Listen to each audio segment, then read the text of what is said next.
नमस्ते।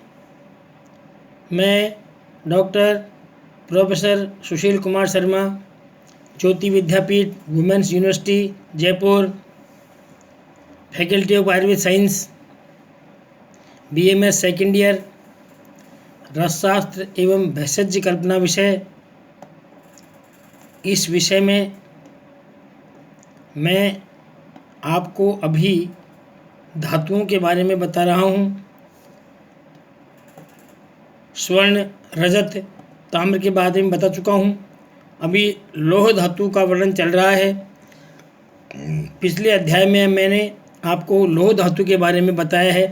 लौह धातु के कितने भेद होते हैं, कहाँ कहाँ पाए जाते हैं, इतिहास में क्या वर्णन मिलता है, कौन सा श्रेष्ठ होता है, कौन सा औषधि में प्रयोग करना चाहिए, इसके बारे में मैंने आपको बताया है।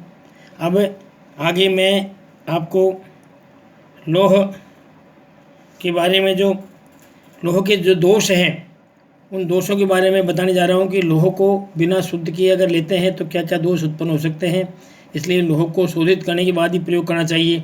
तो लौह के दोष क्या हैं वो उसके बारे में बताने जा रहा हूँ कि लौह के दोष में गुरुता, भारीपन शरीर में, जकड़न, शरीर को जकड़ देना, जकड़न, उत्क्लेश, वमन होने की इच्छा होना, वमन नहीं होना लेकिन वमन जैसी की इच्छा होना, बाहर निकले कोई पदार्थ ऐसी इच्छा होना, उत्क्लेश होना, कफ का उत्क्लेश, किसी का भी उत्क्लेश होता है वो उत्क्लेश होना।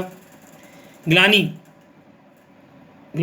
शरीर में ग्लानि का मतलब वो सभी चीज़ आ जाती है। उत्क्लेश जैसी स्थिति, वमन होना, ग्लानि मतलब शरीर में बिल्कुल ऐसा शरीर हो जाता है कि जैसे शरीर में कोई न कोई हानि हो गई हो, ग्लानि हो गई हो, उस तरह की ग्लानि हो जाती है। दाह, शरीर में जलन हो जाती है।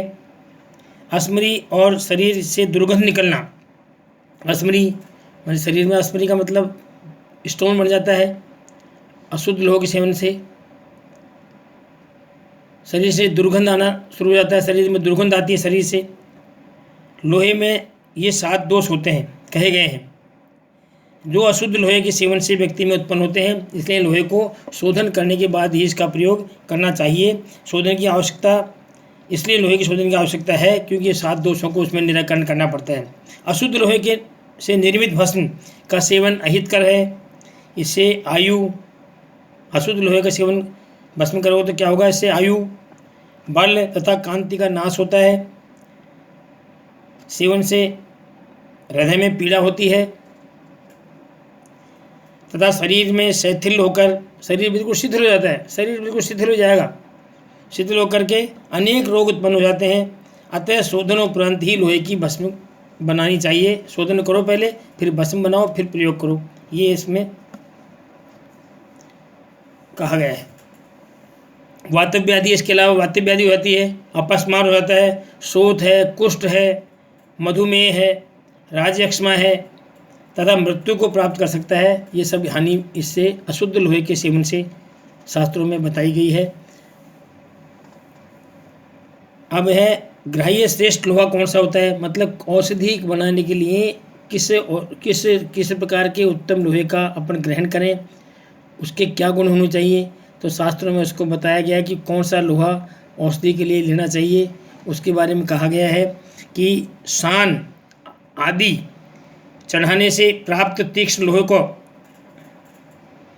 चूर्ण चुंबक से ग्रहण करना चाहिए।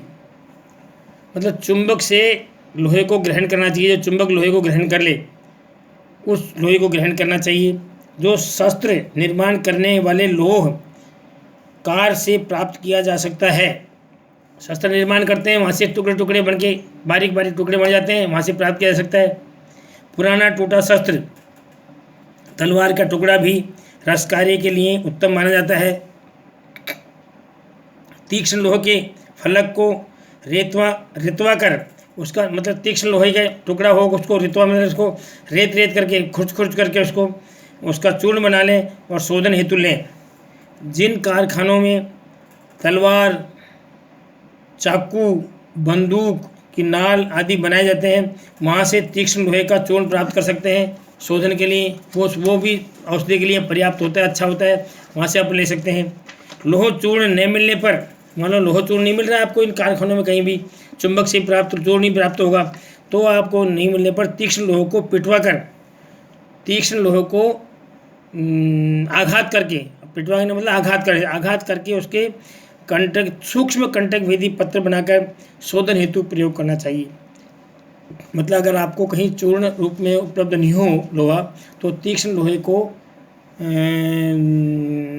पिघला कर, मतलब पिटवा कर, मतलब इसको और किसी चोट मार करके उसको पतला करके और उसको सूक्ष्म कंटक भेदी पत्र बनाए जाए उसको प्राप्त करके उसका शोधन करना चाहिए। लोहे का शोधन कैसे करेंगे?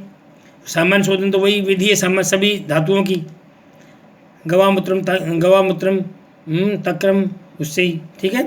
तो लोहे के कंटक भेदी पत्रों को रक्त प्रतप्त कर, मतलब इतने प्रतप्त करें कि वो लाल हो जाए। रक्त प्रतप्त का मतलब ये इतने प्रतप्त करें, इतने गर्म करें कि वो लाल बन के चमकने लगे। किसमें? तैलम तक्रम गवामूत्रम। तो तैल में, तक्र में, गाय के मूत्र में, आरनाल, कांजी में और कुलित क्वाथ में, इन सब में क्रम से 5-5 बार भुजाकर प्रयोग करना चाहिए। इससे लोहे की सामान्य शुद्धि होती है। कई बार 7 भी लिखा है, कई बार 5 भी लिखा है, तो शास्त्रों में 7 बार 5 बार 5 बार। तो इसमें इन तैल, तक्र, गवामूत्र, आरनाल और कुलित क्वाथ के में 7-7 बार इसका गर्म तपा करके इसको भुजाने से सामान्य शोधन हो जाता है। ये क्रम से करना चाहिए। सबसे पहले तैल में, फिर तक्र में, गौमूत्र में, फिर आरनाल में और फिर कुलित क्वाथ में, क्रम से इसमें गर्म करके बुझाएं। इस प्रकार से 7-7 बार करके तो उसका सामान्य शोधन हो जाता है। इसके पश्चात इसकी सामान्य शुद्धि का श्लोक जो मैंने आपको पूर्व में बताया था और पुनः बता रहा हूँ। तैलम तक्रम गवामूत्रे आरनाले कुलत्जे क्रमान्निसेवचे तप्तम, क्रमान्निसेचयतेम तृप्तम, मतलब क्रम से इनमें भुजाएं। तृप्तम मैंने बहुत तृप्त किए हुए। द्रावे तो सप्तदा, इस द्रव्य में 7 बार, 7 बार लिखा है, 5 नहीं 7 बार है। 7 बार इसको इस प्रकार से द्रव्य में बुझावें, अलग अलग करके बुझावें, तो ये सामान्य शोधन इसका हो जाता है। उसका दूसरा तरीका बताया सामान्य शोधन का। अथवा क्या बताया? कदली मूल स्वरस में, कदली के मूल, कदली यानी केले का जो पेड़ होता है उसका मूल, उसके स्वरस में 7 बार लोहे को प्रतप्त कर भुजा लेने से उसका उत्तम प्रकार से शुद्ध हो जाता है। कदली के स्वरस में, कदली कंद नहीं, कदली मूल स्वरस में, कदली के मूल के स्वरस में, यानी जिसको जड़ के स्वरस में बुझा लें। इसके अलावा मुंड आदि सभी प्रकार के लोहों में से जिसका शोधन करना हो, उसके पतले कंटक भेदी पत्र बनाकर शशक के रक्त को लेप कर कंटक भेदी पत्र बनाएं और फिर शशक यानी खरगोश के रक्त का उसमें लेप करें। अथवा यदि लोह चूर्ण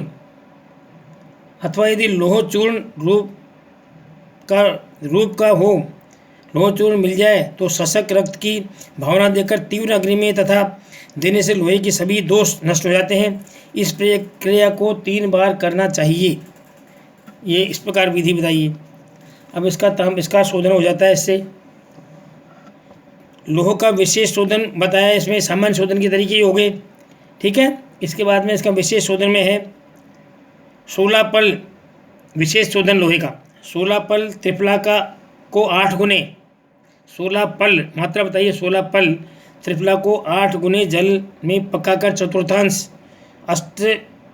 शिष्ट क्वाथ में 5 पल लोहे को तथा तपा कर 7 बार भुजाने से लोहा विशेष रूप से शुद्ध हो जाता है। मतलब क्या करना है इसको कि 16 पल त्रिफला को 8 गुने पानी में क्वाथ बना करके चतुर्थांश शेष रह जाए। उसके बाद में अवशिष्ट उस क्वाथ में 5 पल लोहा लो, उसको तपा करके भुजाओ उसमें, तो शुद्ध हो जाता है विशेष रूप से। ये एक तरीका। दूसरा तरीका है समुद्र लवण के गाढ़े घोल को लोह पत्रों पर लेप कर उसे प्रतप्त कर त्रिफला क्वाथ में भुजाएं। इस प्रकार 7 बार भुजा देने से लोहा शुद्ध हो जाता है। समुद्र लवण के गाढ़े घोल को उसमें लेप करें और लेप करके त्रिफला क्वाथ में भुजाएं तो वो ठीक हो जाता है, शुद्ध हो जाता है। ये विशेष शोधन है।